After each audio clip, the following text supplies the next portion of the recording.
ചില സമയത്ത് എനിക്ക് ഭയങ്കര വിശപ്പായിരിക്കും, ചില സമയത്ത് എനിക്ക് തീരെ വിശപ്പില്ലായിരിക്കും. തീരെ വിശപ്പില്ലാത്ത സമയത്ത് എനിക്ക് ഭയങ്കര ഇഷ്ടമാണ്, കാരണം അങ്ങനെയെങ്കിലും ഒന്ന് ക്ഷീണിച്ചോളൂല്ലോ എന്ന് ഓർത്തുകൊണ്ട്. ഇപ്പോൾ കുറച്ച് ദിവസമായിട്ട് എനിക്കിങ്ങനെ ഭയങ്കര വിശപ്പൊന്നും ഇല്ല.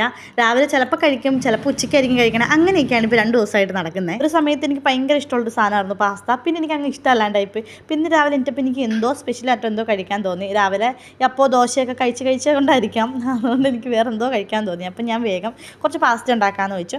കുറച്ച് വെളുത്തുള്ളി, ഇഞ്ചി ചെറുതായിട്ട് അരിയുക, പിന്നെ സവാള കനം കുറച്ച് അരിയുക, കുറച്ച് ക്യാരറ്റ് ഞാൻ കൂടുതൽ എടുത്തിട്ടുണ്ട്. എനിക്ക് ക്യാരറ്റിൻ്റെ ടേസ്റ്റ് ഇഷ്ടമാണ്. നിങ്ങൾക്ക് വേറെ പച്ചക്കറി എന്തെങ്കിലും ഇഷ്ടമാണെന്നുണ്ടെങ്കിൽ അതെടുത്തോട്ടോ.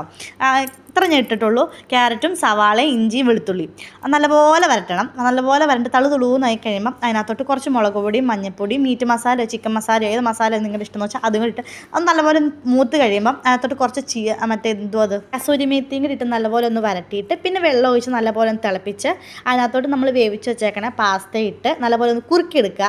ചീസ് എൻ്റെ കയ്യിലില്ല, ചീസും കൂടി ഇടണം കേട്ടോ. ചീസ് എൻ്റെ കയ്യിലില്ലായിരുന്നു, അതുകൊണ്ട് ഇഡ്ഡലിയിൽ കുഴപ്പമില്ല. പിന്നെ നല്ല കട്ട തൈര് ഉണ്ടെങ്കിൽ അടിപൊളി. കട്ട തൈരിൻ്റെ കൂടെ കഴിക്കാനാണ് അടിപൊളി. ഇത് തനിയെ തിന്നണേക്കാളും നല്ലത് ഞാൻ പറഞ്ഞ പോലെ തൈരോ അല്ലെങ്കിൽ നിങ്ങൾക്ക് എന്തെങ്കിലും സോസ് ഇഷ്ടമാണെങ്കിൽ സോസോ അങ്ങനെ എന്തെങ്കിലും കൂടെ. ഓഫ് ആക്കണേ തൊട്ട് മുന്നേ കുറച്ച് കുരുമുളക് പൊടിയിട്ടൊന്ന് ഇളക്കിയായിരുന്നു കേട്ടോ.